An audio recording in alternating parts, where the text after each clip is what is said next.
नहमदुहु व नुसल्ली अला रसूलिहिल करीम।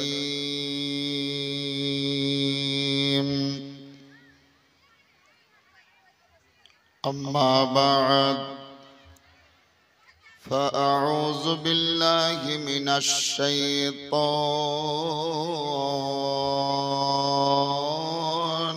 रजीम।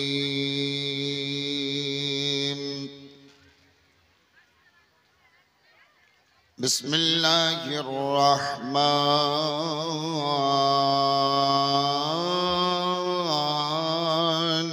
रहीम।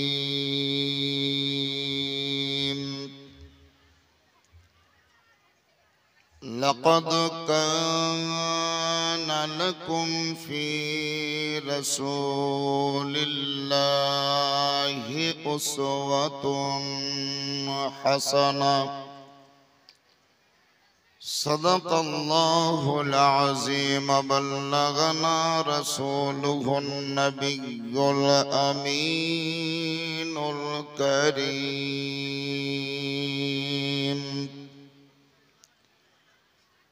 व नहनु अला ज़ालिका लमिनश शाहिदीन वश्शाकिरीन।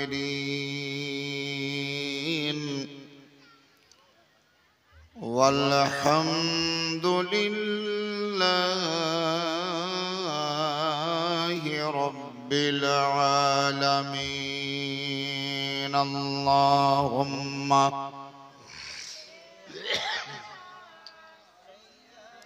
साउंड बढ़ाओ, आरो साउंड से बढ़ाओ। मुहम्मद व अला आले सय्यिदिना।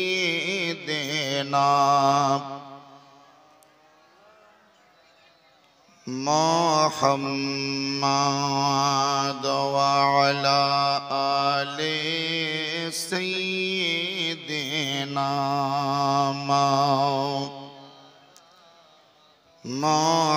मुहम्मद सल्लु अला मुहम्मदिन। मुहम्मद हरदम ज़बान से निकालो।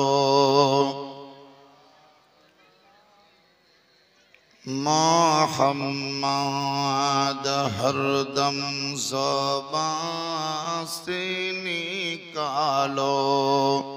शाफी मुहम्मद सल्लल्लाहु ताला अलैहि वसल्लम।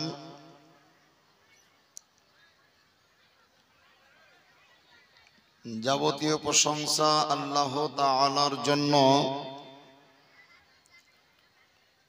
যিনি নিজের ইচ্ছাতে এই সমগ্র জগৎকে এককভাবে সৃষ্টি করেছেন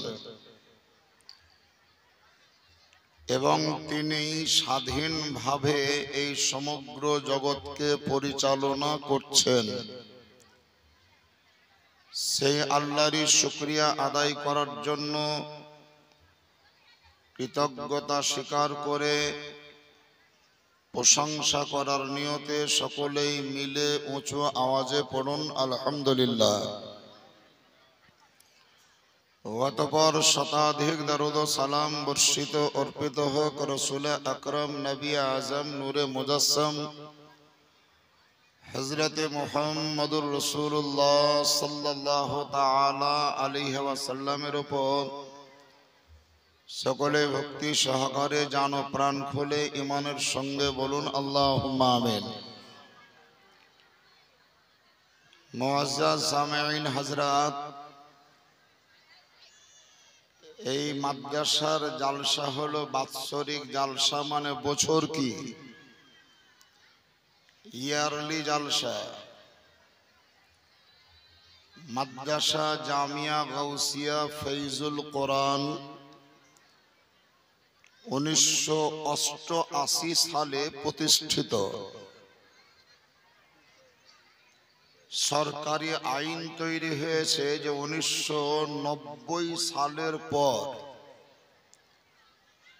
যাদের জন্ম হয়েছে তাদের বার্থ সার্টিফিকেট লাগবে, আর 90 সালের আগে যদি কাউরির জন্ম হয়েছে আরো যদি পাসপোর্ট করতে যায় তো আর বার্থ সার্টিফিকেট লাগবে না। এই মাদ্রাসার জন্ম হচ্ছে 1988 সালে, তার মানে আর জন্ম সার্টিফিকেটের দরকার নাই, বিনা কাগজেই গ্রহণযোগ্য হয়ে গেছে, পাসপোর্ট তৈরি হয়ে গেছে, ভিসা মিশা সব পেয়ে গেছে। মা বোনদের যা সংখ্যা দেখছি তাতে প্রমাণ হচ্ছে যে এই মেয়ে লোক সব কাশিলা গাঁর লয়, অন্যান্য গ্রাম থেকেও এসছে। বিহাইনে আর বহিন বিটিতে ভর্তি। আবার এমনও মেয়ে এসছে কাশিলা গ্রামেরই কাউরির বেটার সাথে বিহা ঠিক হয়ে আছে, ঈদের পর দিবে তো ওকেও ডেকেছে। বিহা তো দিবই, বিহা তো হবেই, তো সুগা হোকগা। তোর বেটাকে শোধেছে, হাই রে বেটা আনবোগা আনবোগা। তো ছোঁড়া বলছে তোরা দাগগা তোরা দাগগা, তোর বাপ আইনি দিলে আর সারাদিন ওই দেখি বেড়েছিল। প্রথম বললে তোরা দেখগা, যে যেমনই আইনি দিয়েছে তো ওই দেখছে। বিহা ঠিক হয়ে আছে, বিহা হয়নি, এরকম মেয়েকে নিজের বাড়ির অনুষ্ঠানে আনা জায়েজ নয়, আনা চলবে না। আর 10 মিটা হইল, 10 মিটা হয়ে গেছে। 10 মিটা মানে হাত ধোয়া, পা ধোয়া, মাথা বাঁধা, গাড়ি ঘেরা, তারপরে 10-এর খরচ, মসজিদের খরচ সব পেমেন্ট করে দেওয়া, কিংবা লিখিত আকারে কথা কইলে দেওয়া। ওকে বলছে 10 মিটা। কেউ কেউ পানচিনিও বলে, পানচিনি মানে চিনি আর পান দেয় তা লয়, আসলে পানি আর চিনি, শরবত খাওয়ায়, তার জন্য ওকে পানচিনি বলছে। এই পানি চিনি হওয়ার পর বা 10 মিটানোর পর বিয়ে না হওয়া পর্যন্ত মেয়েটার কাছে ছেলেটার ফোন নাম্বার, ছেলেটার কাছে মেয়েটার ফোন নাম্বার রেখে দুইজনকে ফোন করার জন্য অনুমতি দেওয়া শরীয়তের দৃষ্টিতে কোনো বাপ মায়ের জন্য জায়েজ নয়। রাত 11টার পর বিটি ঘরের ভিতরে একলাই গুনগুন করছে,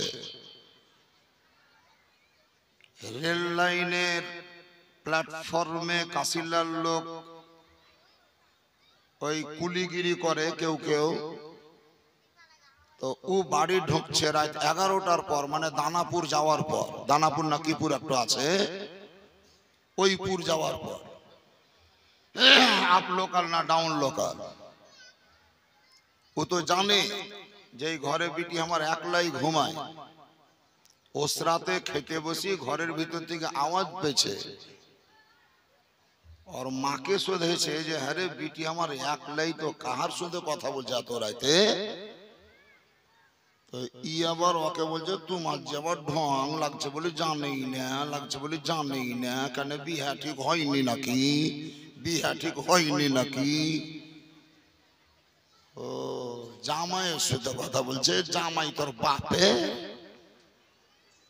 বিয়ে হইল না, হবে কি হবে না কোনো পাত্তা নাই, তার আগেই ওর বিটি জামাই গোছি বসি আছে। এমন সমাজ তৈরি হয়ে গেছে আমাদের।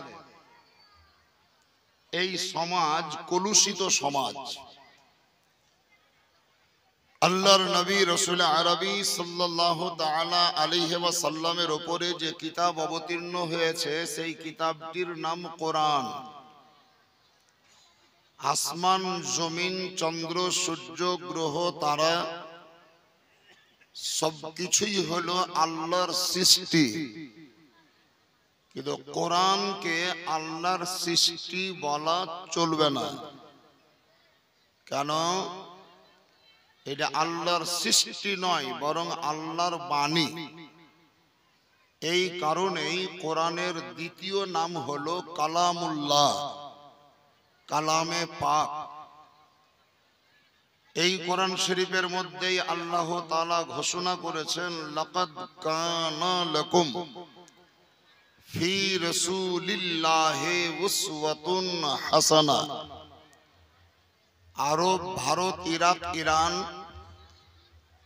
গোটা পৃথিবীর মানব জাতির জন্য আমার নবীর চাল চলন, কথাবার্তা, চরিত্র, আখলাক, ব্যবহার সবটাই হলো মানুষের জন্য উত্তম নমুনা। আমার বেটা যদি খারাপ পথে চলে, পাড়ায় যদি একটা ভালো ছেলে থাকে, তো বেটাকে শাসন করতে গিয়ে বলছি যে তুই দুষ্টামি করছিস, দেখতো এই ছেলেটা কত ভালো, দেখতো এই ছেলেটা কত ভালো। কথা বলিও না, ওই ছেলেটা কত ভালো। তা আপনার ছেলে আমার ছেলের জন্য তুলনা, ইয়াফর সাহেবের ছেলে জুলফিকার সাহেবের ছেলের জন্য তুলনা বা উপমা একটা ছেলে একটার জন্য হতে পারে, একটা ছেলে পাঁচটা ছেলের জন্য উপমা হতে পারে। কিন্তু আমাদের নবী মক্কা মদিনা নয়, ভারত পাকিস্তান আফগানিস্তান নয়, কিয়ামত পর্যন্ত যত মানব সম্প্রদায় পৃথিবীতে আসবে, সমস্ত মানব জাতির জন্য আমার নবী হচ্ছে নমুনা। শুধু নমুনা নয়, উত্তম নমুনা, উসওয়াতুন হাসানা। সেই নবীর একটা হাদিস বলছি, নোট করে রাখবেন। আমি লিখে আনিনি, দেখে দেখে বলবো না, আর আরবিটাও পড়বো না। নবী বলেছেন, যে জিনিসটা তুমি তোমার নিজের জন্য পছন্দ করো না, সেই জিনিসটাই তুমি তোমার অন্য কোনো ভাইয়ের জন্য পছন্দ করিও না। এটা হলো কোটেশন। কি বললাম আরেকবার রিপিট করে বলছি, যে জিনিস তুমি তোমার নিজের জন্য পছন্দ করো না, সেই জিনিস অন্য কাউরির জন্য পছন্দ করিও না। আপনারা বলে নেবে, আপনার কেহ যদি জমির আইল কেটে নেয়, আপনি কি এটা পছন্দ করবেন? আপনি কেন আইল কেটে বেড়েছেন? আপনার আইল কাটা আপনি পছন্দ করবেন না, আপনি কেন পরের আইল কাটছেন? আপনাকে যদি কেউ গালি দেয়, তো আপনি কি পছন্দ করবেন? যারা বলেন, আপনাকে কেউ গালি দিলে আপনি পছন্দ করবেন না, আপনি কেন পরকে গালি দিচ্ছেন? আচ্ছা, আপনার যদি কেউ বদনাম করে, তো আপনি কি পছন্দ করবেন, লাইক করবেন, ওটাকে কমেন্ট করবেন? না। আপনি কেন পরের বদনাম করছেন?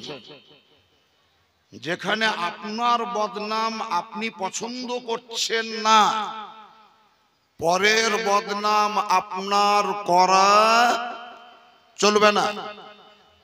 নবী পাক বলেছেন, যেই জিনিসটা তুমি তোমার জন্য পছন্দ করো না, সেই জিনিস অন্য কাউরির জন্য পছন্দ করিও না। আজ এখানে যতজন হাদিসে, এই আমাদের ইয়াফর ভাই সহ যতজন পুরুষ মানুষ বসে আছেন, বিবাহিত, বিয়ে যাদের হয়েছে, বিয়ে যেদিন করেছেন সেদিন থেকে আজ পর্যন্ত, ছোটই হোক আর বড়ই হোক, নিজের স্ত্রীকে আপনি গাল দেননি, এরকম কটা পুরুষ আছেন? হাত তোলেন তো। স্ত্রীকে গাইল দেননি? হাত তোলেন কজন আছেন? এ সব হ্যাঁ গাইল দিয়েছ গাইয়া, সবই তো গাইল দেওয়া পার্টি। কোন সমাজে এলাম? একজনের হাত উঠে না মানে সবাই দোষী। নোট করে রাখেন, আপনি আপনার স্ত্রীকে গাল দিলেন, তার বাপকেও গাল দিলেন, ওর মাকেও গাল দিলেন, ওর বংশ শুদ্ধাও টানলেন। ওকে কেমন লাগলো ওই জিজ্ঞাসাটা আপনি করেননি। যদি ওই গাইলগুলা আপনার স্ত্রী আপনাকে দিত বা দেয়, বলেন আপনি কি পছন্দ করতেন? অন্তরে ধাক্কা লাগতো না, আঘাত লাগতো না? যে গাইল আপনি আপনার স্ত্রীকে দিলেন, সেই গাইল যদি বিটি ছেলে হয়ে আপনাকে দিত, তাহলে আপনার হাতে শক্তি আছে বলে হয়তো গাদা গাদ পিটি দিতেন। আপনি কোন ভালো মানুষ আপনার স্ত্রীকে গাইল দিলেন? আপনি কোন ভালো মানুষ ওর বাপের বদনাম করলেন? আপনার বাপের বদনাম আপনি সহ্য করেন না, আপনি আপনার মায়ের সমালোচনা সহ্য করেন না। আপনি কোন সেন্সে আপনার শ্বশুরের বদনাম করলেন, স্ত্রীর মায়ের সমালোচনা করলেন? নবী বলেছেন, যেই জিনিসটা তুমি পছন্দ করো না, সেই জিনিস তুমি তোমার ভাইয়ের জন্য পছন্দ করিও না। সেই কাজ করো যে কাজ করলে আল্লাহ এবং আল্লাহর রাসূল সন্তুষ্ট হবে। ওই কাজ করিও না যে কাজ করলে আল্লাহ এবং আল্লাহর রাসূল তোমার প্রতি অসন্তুষ্ট হবে। এখন জিজ্ঞাসা করছি, বলুন, আমরা যদি নামাজ না পড়ি তাহলে কি আল্লাহ এবং আল্লাহর রাসূল আমাদের প্রতি সন্তুষ্ট হবেন না অসন্তুষ্ট? কি হবেন? খুব ভালোবাসবেন বোধহয়, খুব ভালোবাসবেন। আমরা যদি সমাজে একটা কুসংস্কার চলছে, কুসংস্কার,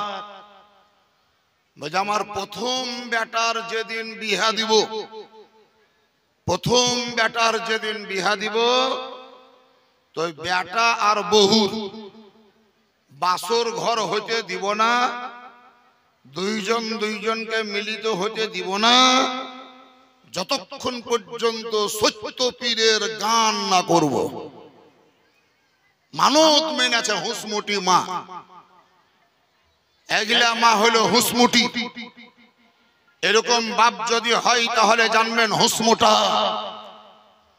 বেটার বিয়ে দেওয়ার পর তাদের মিলিত হতে দিবে না শক্তিপুরের গান না করা পর্যন্ত।